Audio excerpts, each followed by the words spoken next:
आपको कितना साल हो गया यहाँ पे आके बॉम्बे? मैं 95 में आया था, अच्छा अच्छा। तो लगभग 25 साल हो गया। 25 साल हो गया। हम्म। कौन कौन साथ में था? आप अकेले आ गए, किस कारण से आए, क्या? नहीं, अकेले तो नहीं आया, मैं था और मेरा एक दोस्त है अनिक राम वर्मा, ये बाजू के गांव से, हम्म। वो और मैं साथ में ही आए थे। तो फर्स्ट टाइम बॉम्बे आए थे?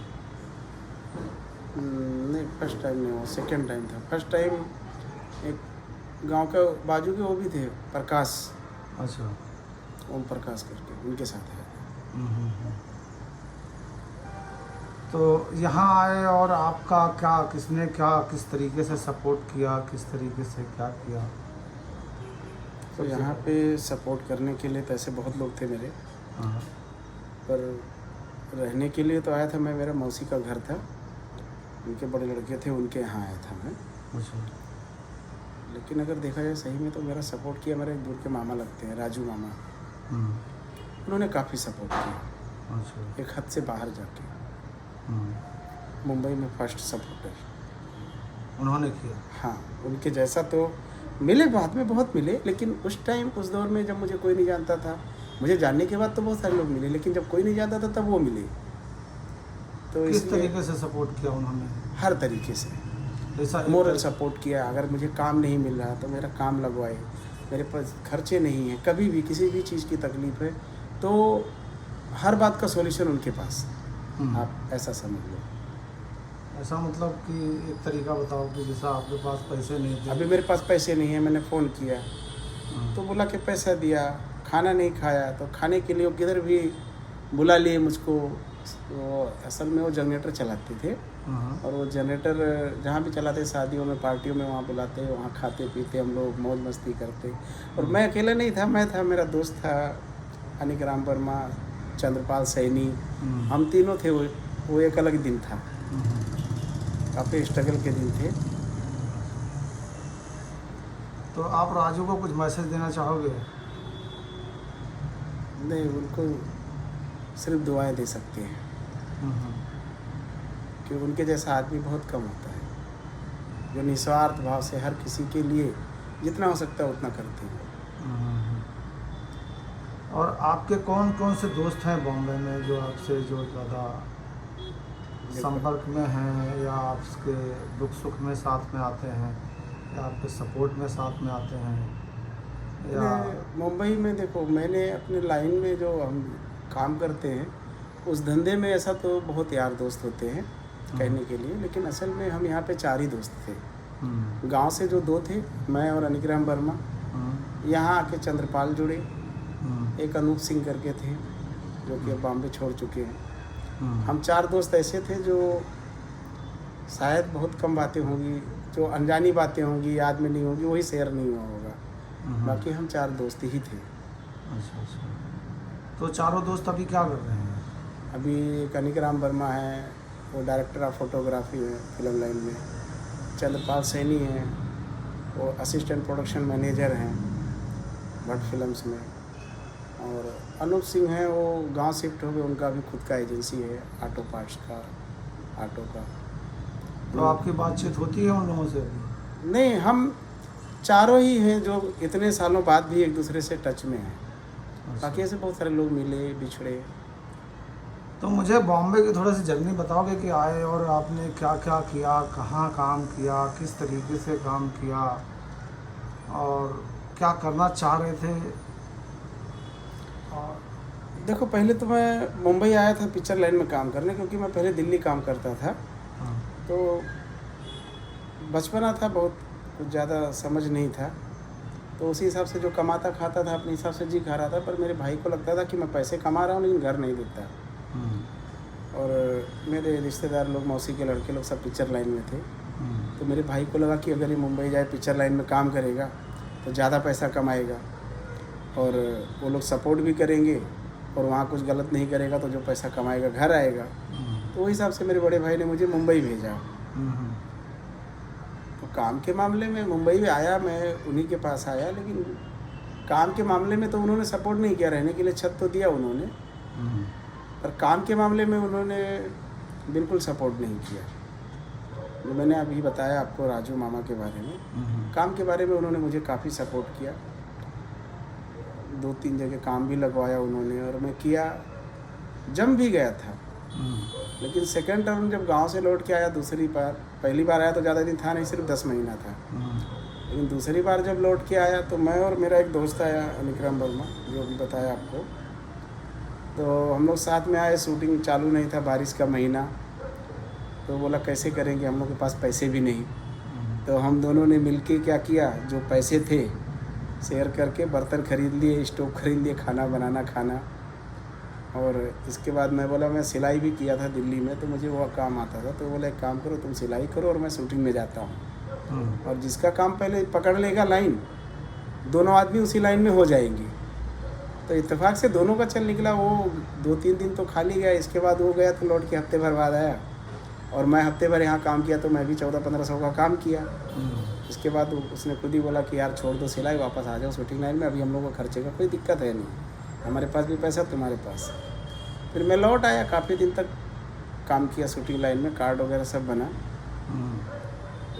1 साल शूटिंग का काम बराबर मिल नहीं रहा था और मेरा भाई बीमार था, उसका दवा चालू था।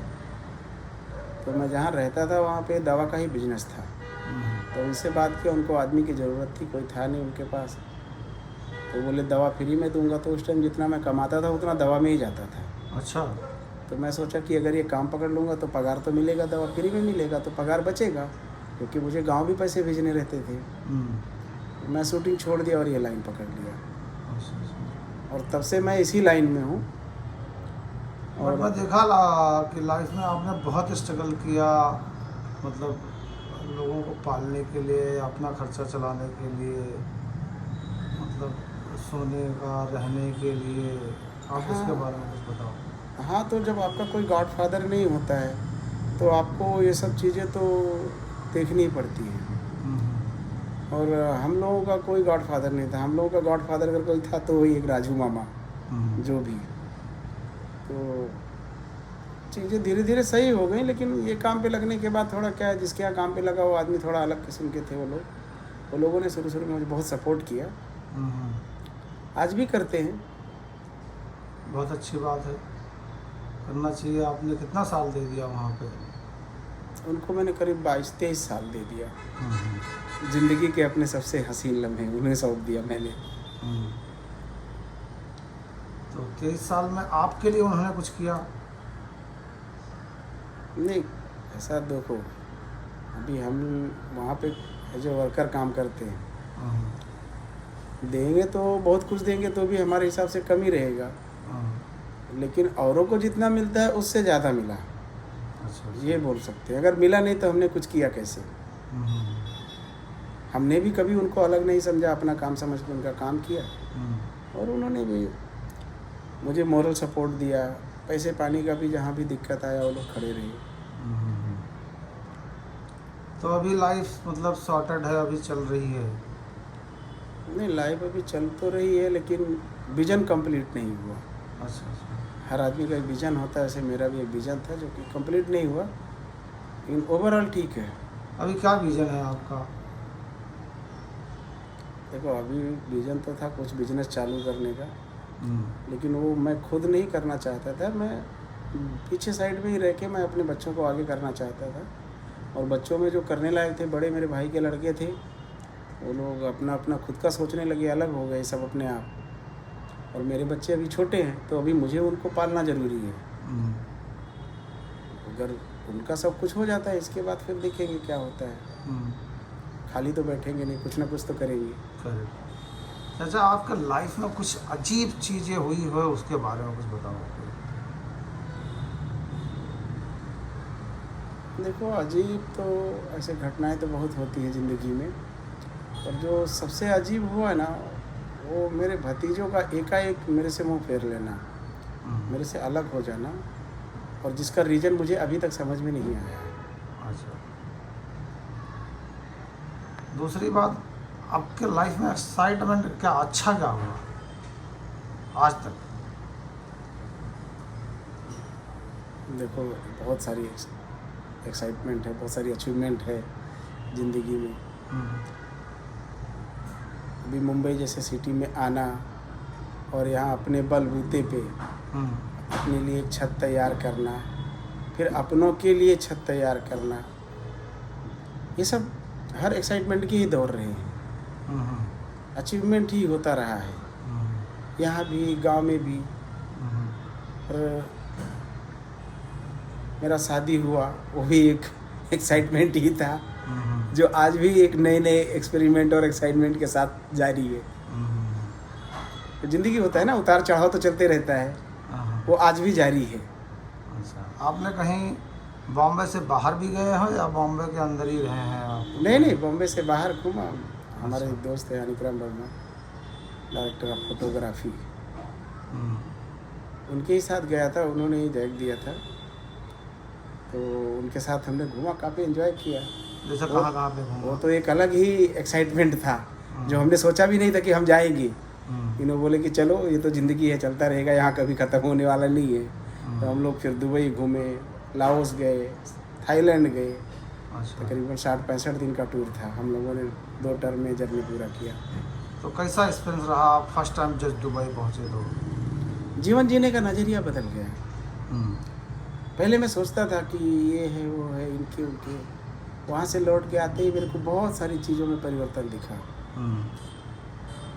नहीं तो जो मेरे लोगों ने मेरे साथ किया जैसा, और मुझे जानकारी भी नहीं कि ऐसा हुआ तो क्यों हुआ, और मेरे जैसा आदमी टूट जाता था। और वहाँ जाके आया था और वहाँ के लोगों के जीने का नज़रिया, अंदाज, सब कुछ देखा था, इसलिए समझ में आया कि ये सब कुछ नहीं है, कुछ मतलब नहीं है,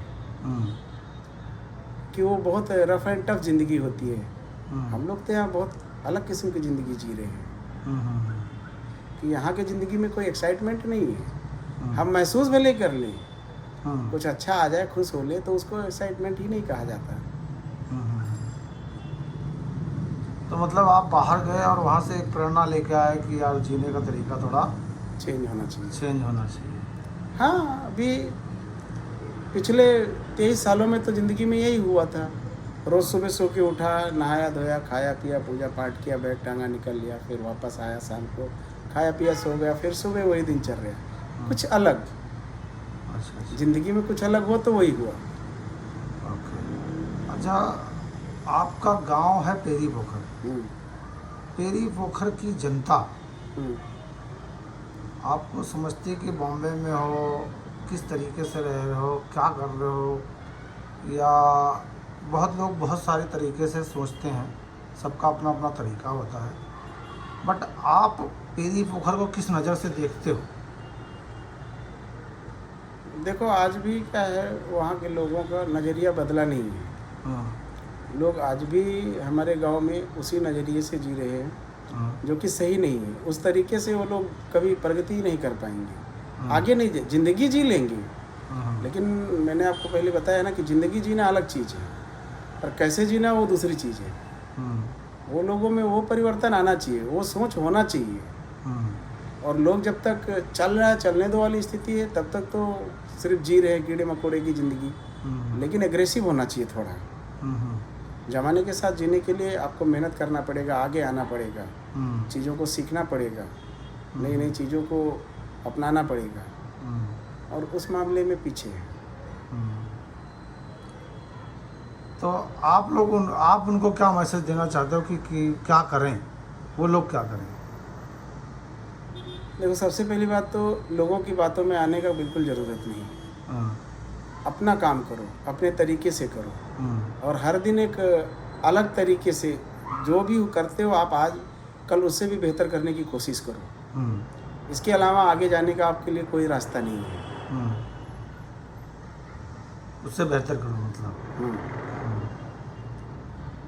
अपने गांव वालों को क्या संदेश देना चाह रहे हो? दूसरा कुछ तरीका कि भाई क्या करना चाहिए, क्या नहीं करना चाहिए, आने वाली जनरेशन, जैसे गांव में आपका ये इंटरव्यू कोई अगर देखा तो आपके इस इंटरव्यू से उनको क्या समझ में आना चाहिए? जैसे बच्चे हैं, बहुत सारे बच्चे हैं जो काम नहीं कर रहे हैं, जो गांव में ही रह रहे हैं, उनको पता ही नहीं है मुझे फ्यूचर में करना क्या है, देखो, हर किसी का एक एजेंडा होना चाहिए। जैसे हाँ हमें ये चीज़ें बचपन से सिखाया गया है, हाँ जब तक आपका लक्ष्य निर्धारित नहीं होगा हाँ तब तक आप ज़िंदगी में आगे नहीं बढ़ सकते। इसके लिए आपका एजेंडा क्लियर होना चाहिए कि आप करना क्या चाहते हैं।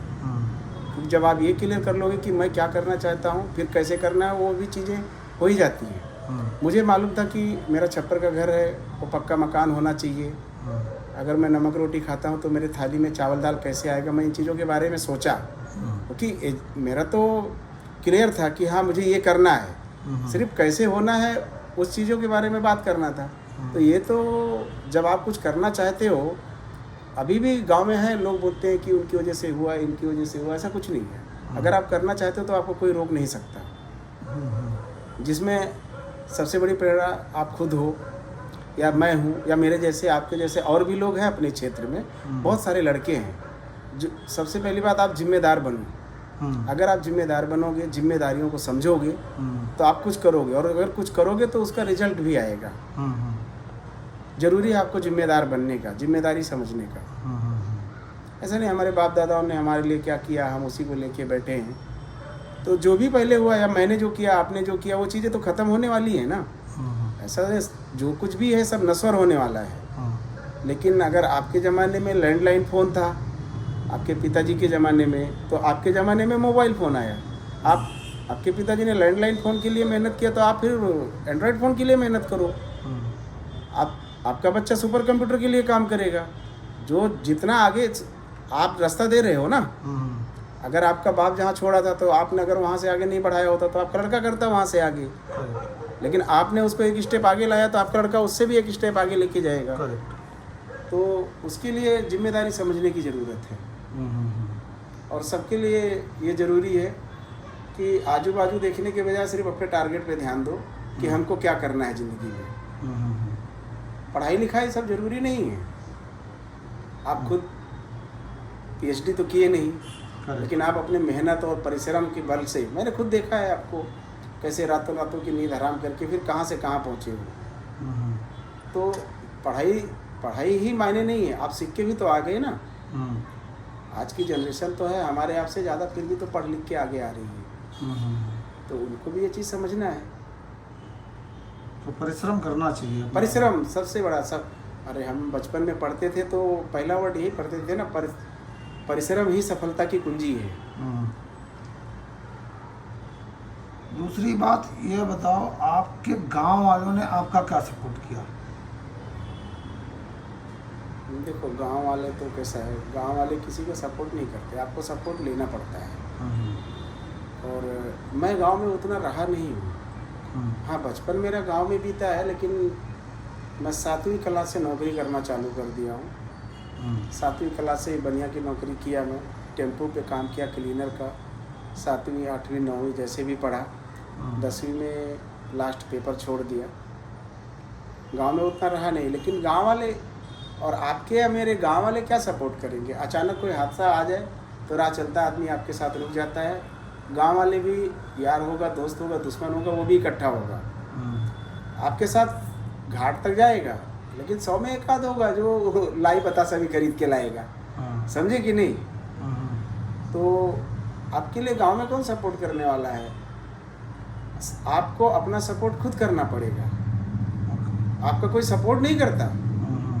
आज के ज़माने में आप किसी के लायक अगर कुछ करने लायक हो तो आपके साथ कोई कुछ भी करने को तैयार है। अगर आप किसी के साथ कुछ करने लायक नहीं तो आपके साथ कोई कुछ नहीं करेगा। दूसरी बात, आपने गांव वालों के लिए क्या सपोर्ट किया? कुछ किया? देखो, गांव वालों के लिए फ़िलहाल अभी तक तो मैंने कुछ नहीं किया। और मैं करने को सोचा, ऐसा नहीं कि करने को नहीं सोचा। लेकिन मैं जिस पृष्ठभूमि से आता हूँ वहाँ मैं अकेला आदमी हूँ। अब ये बहाने नहीं है, लेकिन इसके प्रति मैं गंभीर हूँ। सोचा था कि एक दौर आएगा वो भी करेंगे। जैसे गांव में है, बहुत ज़्यादा तो नहीं, 2-4 घर हैं जिनको हमारे सपोर्ट की ज़रूरत है। बाकी हमारे गांव में किसी चीज़ की कमी नहीं है, लाइट 24 घंटा आती है।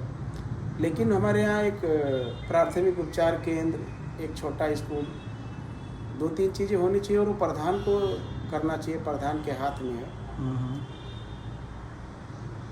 अब वो देखो, अब हमारे ग्राम समाज में जो लोग रहते हैं वहाँ को, जब हम रहेंगे वो हिसाब से वहाँ पे कुछ करेंगे। दूसरी बात यह है कि जो सरकारी योजना बहुत सारी आती हैं और गांव वालों को पता नहीं होता है, तो आपको कुछ जैसा सरकारी योजना कभी कोई फ्यूचर में आपके फैमिली में किसी को कुछ मिला है या नहीं? नहीं देखो, मुझे तो आज तक कोई सरकारी योजना नहीं मिली। और मैं इधर मुंबई में गैस की सब्सिडी तो लेता भी था पहले राशन का, लेकिन मैंने वो भी खुद ही छोड़ दिया, क्योंकि मैं सोचता हूँ कि मैं तो जैसे तैसे कम या ज़्यादा अपना चला लेता हूँ, पर मेरे से भी ज़्यादा ज़रूरतमंद लोग हैं, उनको मिलना चाहिए। उनको मिलता है कि नहीं वो तो अलग बात है, कि मैंने अपना वो योजना छोड़ दिया। और गांव में तो मुझे मिला नहीं, एक बार लेने की कोशिश भी किया, लेकिन ग्राम प्रधान ने उसमें अड़चने डाल दिया, तो मुझे हालांकि ज़रूरत भी नहीं, मेरा काम हो गया। दूसरी बात, आजकल पॉलिटिक्स ऐसा हो गया है कि बहुत सारी प्रॉब्लम चल रही है, तो आप क्या सपोर्ट करना चाहते हो, किसको क्या? देखो, पॉलिटिक्स ही अकेले ख़राब है ये ज़रूरी नहीं है। सिर्फ पॉलिटिक्स में ही कमी नहीं, कमी तो हम आम जनता में भी है।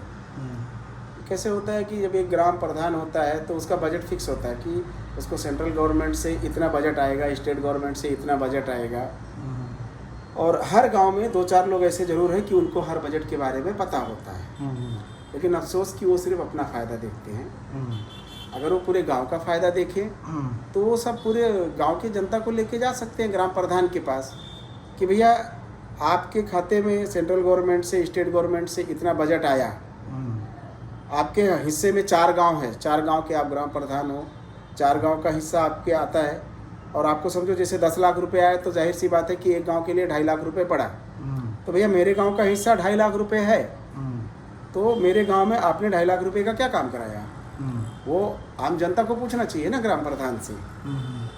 अगर ग्राम प्रधान के पास नहीं आया है तो वो जाके वीडियो को पूछें और हमको आके बताएं, ये ग्राम प्रधान का काम है। और जनता इस मामले में अभी पूरी जागरूक नहीं है। करेक्ट। अगर वो जिस दिन जागरूक हो जाएगी उस दिन वो अपना हक मांगेगी। नहीं तो हमारा एक लक्ष्य है अंकल कि हम चाह रहे हैं, हमारा ये वीडियो बनाने का एक ही रीज़न है कि हमारे गांव में बहुत पिछड़े हुए लोग हैं, जो जिसके पास क्या बताऊं कि किसी को कुछ पता नहीं कि उनका हक क्या है, और दूसरी बात हक क्या है वो पता नहीं है, दूसरी बात कर क्या रहे हैं, करना क्या चाहते हैं वो भी पता नहीं है, और बहुत सारा प्रॉब्लम है। तो मैं ये चाह रहा हूँ कि लोग एक दूसरे की भावना देखें और भावना को समझें, और समझ के साथ एक दूसरे से प्रेरणा लें, और इस वीडियो के पे थोड़ा सा गौर करें और लोग आगे बढ़ें, थोड़ा सा खाने पीने रहने और लोगों से बात करने का, बात व्यवहार करने का तरीका थोड़ा सा चेंज करें। आप क्या बोलते हो? देखो, उसमें कैसा है कि मैं भी ऐसा सोचता हूँ, लेकिन उसमें कैसा है कि जैसे मैं अगर सोचा तो मेरे जैसे इसमें हमारे इलाके के बहुत सारे हमारे हम उम्र दोस्त लोग हैं जो परदेश में हैं और अच्छी अच्छी जगह पे सेटल्ड हैं। हमारा मानना है कि इन सब लोगों का मिलके जो अच्छे लोग हैं, जो इन चीज़ों के प्रति सचेत हैं कि हाँ हमको अपने गांव समाज के लिए भी कुछ करना चाहिए, उनका एक संगठन बनना चाहिए। जरूरी नहीं संगठन में पहले 5 लोग भी हो सकते हैं, 15 लोग भी हो सकते हैं। एक संगठन बने और हमको एक सीमा निर्धारित करना चाहिए कि उस संगठन के लिए हमको इतने फंड इकट्ठा करने का, और 5 लोगों में। जरूरी नहीं कि लाख हो, 50,000 हो, 10,000 हो, ऐसा जरूरी नहीं, 1,000-500 भी हो सकता है। 5 लोग जुड़े, हम महीने के हिसाब से 100, 200, 500 जो भी होता है उस संगठन के फंड में इकट्ठा करते जाएं। इसके बाद उसी चीज़ों को बढ़ाते जाएं और अपने साथ अपने सोच जैसे लोगों को, जैसे हमारी सोच है, इससे मिलती जुलती सोच वालों को जोड़ते जाएं।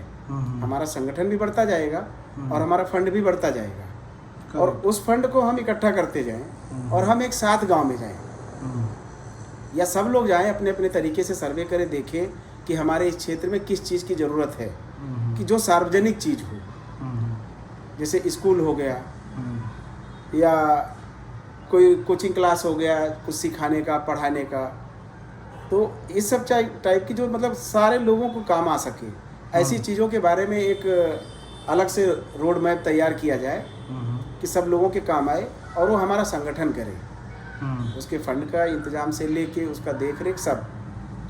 तो बहुत बड़ी चीज़ें नहीं है अगर हम ऐसा सोचते हैं। और एक बार जब अच्छे काम के लिए बहाने तो कोई भी हो सकते हैं, लेकिन अगर करना चाहें तो इस तरीके से हम लोग आगे बढ़ सकते हैं। पहले 5 लोग जुड़ेंगे, फिर 6 होंगे, 7 होंगे, ऐसे बढ़ते जाएगा। हो सकता है शुरुआत में लोग ना समझे, लोगों को लगे कि ये लोग का चोचला है, लेकिन जब हम कुछ अच्छा करते जाएंगे ना तो फिर धीरे धीरे लोग हमको समझेंगे भी, नोटिस भी करेंगे और हमारे साथ जुड़ेंगे भी। तो हमारे क्षेत्र का विकास तो ऐसे भी हो सकता है। नहीं, मैं भी वही कुछ कोशिश कर रहा हूँ कि किसी ना किसी तरीके से, हमें बहुत सारी चीज़ें पता नहीं क्योंकि काफ़ी साल हो गया बॉम्बे में रहते हुए, तो अब यहाँ पे हो गया हूँ, गांव में हूँ और परिवार में इतना बिजी रहता हूँ, अपने काम में इतना बिजी रहता हूँ। तो मैं भी लोगों से सलाह लेना चाहता हूँ कि क्या किया जाए, मतलब किस तरीके से किया जाए कि जो हमारे क्षेत्र का थोड़ा विकास हो। तो इसी पे मैं भी कुछ कोशिश कर रहा हूँ और लोगों को जागरूक करने की कोशिश कर रहा हूँ। किसी ना किसी कारण से मैं एक फिल्म इंडस्ट्री में काम करता हूँ, तो वीडियो के तरीके से मैं लोगों को ज़िंदा रखना चाहता हूँ। क्योंकि क्या है, बहुत सारे लोग चले गए और बहुत अच्छा उनका टाइम था, बहुत अच्छा कुछ सब कुछ था, लेकिन आज उनके घरों में उनका फ़ोटो भी नहीं है। तो मैं चाह रहा हूँ कि इसी वीडियो के मद्देनज़र रखते हुए कि लोग ज़िंदा रहें और लोगों को 100 साल, 200 साल, 50 साल किसी को देखना हो तो ये देख सकते हैं कि हमारे राजकुमार ऐसे थे, वैसे थे, यहाँ थे, इनकी शक्ल ही है। तो मैं जो कर रहा हूँ ये सही कर रहा हूँ या गलत कर रहा हूँ? नहीं, बहुत अच्छा काम है ये, और इस लेवल पे कोई सोचता नहीं है आज के ज़माने में। नहीं तो आप और भी बहुत सारे टाइप के वीडियो बना के डाल सकते हैं, अच्छे अच्छे लाइक मिल जाते, अच्छे फॉलोअर मिल जाते। लेकिन आप एक ऐसा काम कर रहे हो जिससे लोगों को फ़ायदा होगा, लेकिन वो समझ तो नहीं पाएंगे अभी नहीं। आगे की आने वाली पीढ़ियाँ समझ सकती है इस चीज़ को, आज के लोग शायद ना समझें। बाकी है बहुत अच्छी चीज़। जैसे अब हमारे बाप दादा हैं, अब हमारे अपने बाप का चेहरा नहीं पता है, हमारे बाप कैसे थे, हमारी माँ थी, उनका एक फ़ोटो भी नहीं हमारे घर में। तो लेकिन अगर आपके माध्यम से अगर अभी ऐसा हो रहा है तो उनकी आने वाली पीढ़ियाँ कभी भी देखेंगी, करेक्ट, तो उनको एक जीवंत नज़ारा देखने को मिलेगा। मैं तो उसी में मैं लगा हूँ और कुछ अच्छा करने की कोशिश कर रहा हूँ, बट बहुत लोगों को अच्छा नहीं लग रहा है। अब जिसको अच्छा नहीं लग रहा उनके बारे में ज़रा 2 लाइन बताइए कि क्या किया जाए। देखो, ये वैसे लोग होते हैं कि इनको ना तो खुद कुछ करना होता है और ना ये किसी को करने देना चाहते हैं। बोलते हैं ना कि एक आगे जा रहा है तो दूसरे की टांग पकड़ के खींचते हैं, क्योंकि वो आगे चला जाएगा तो ये पीछे रह जाएंगे। अच्छा, ये दौड़ के आगे तो जा नहीं सकते, इसलिए जो दौड़ के जा रहा है उसको भी खींच रहे हैं। तो इनको इग्नोर करने की ज़रूरत है ऐसे लोगों को, क्योंकि दुनिया हमारे बारे में क्या सोचती है उससे। अभी हमने आपको बताया कि हमारा एक संगठन हो और हम ऐसा कुछ करें, लोग हमको पहले नहीं नोटिस करेंगे, लेकिन जब हमारे रिजल्ट आएंगे, काम के रिजल्ट दिखेंगे तो लोग हमको नोटिस करेंगे और फिर समझेंगे भी। ऐसा नहीं है, चीज़ें बदलती हैं, लेकिन बदलने के लिए पूरी पीढ़ियाँ ख़त्म हो जाती हैं। चीज़ों को समझने में समय लगता है और ये चीज़ें हैं इतनी तुरंत नहीं समझ। जब इनका लोगों को जीवन में पॉजिटिव असर आएगा, लोगों की ज़रूरत आएगा, जब कभी देखेंगे, लोग भावुक होंगे, चर्चाएं होंगी, तब लोग समझेंगे कि हाँ ये क्या है। अभी आज तो हम हैं, आप हैं, इसके लिए इसकी वैल्यू नहीं है। जिस टाइम हम नहीं रहेंगे उस टाइम हमारे बच्चों के लिए हमारे इस वीडियो की बहुत वैल्यू होगी। तो लोगों को यही समझना चाहिए। और अब मैं लास्ट सवाल पूछता हूँ कि आप अपनी पेरी पोखर की जनता जो है गांव में रह रही है, उनको क्या बोलना चाहते हो कि जैसा ओल्ड मैन है, बच्चे हैं, यंग जनरेशन है, बहुत सारे लोग हैं, तो उनको आप एक मैसेज दो। देखो, गांव तो हमारा बहुत अच्छा है, वहाँ के लोग भी बहुत प्यारे हैं, क्योंकि मैं उनके बीच में रहा हूँ, पला बढ़ा हूँ, खेला खाया हूँ, और आज जहाँ भी पहुँचा हूँ शायद वहीं से सीखा हूँ। तो कुछ तो रहा होगा उसमें कि एक स्टेप आगे आने के बारे में मैंने सोचा। कभी कभी क्या हो जाता है कि नेगेटिव चीज़ें भी आपको पॉजिटिव की तरफ ढकेलती हैं, शायद मेरे साथ भी ऐसा ही हुआ हो। तो जो भी है सब लोग मिलजुल के रहें आपस में, और हर कोई एक दूसरे को सपोर्ट करे, कोई किसी की टांग ना खींचे, और सब मिलजुल के अगर करना चाहेंगे तो हर किसी के लिए तरक्की के रास्ते खुले रहेंगे। और आपके अपने लाइफ के बारे में और कुछ कहना चाहेंगे? ये सब कुछ भी जैसे देखो अभी तक जो भी बीता है, मैं एक ही चीज़ जानता हूँ कि मैं अगर सही सलामत बैठा हूँ तो सब कुछ बहुत अच्छा बीता है, और मैं चाहता हूँ कि आगे भी ऐसा ही चलता रहे।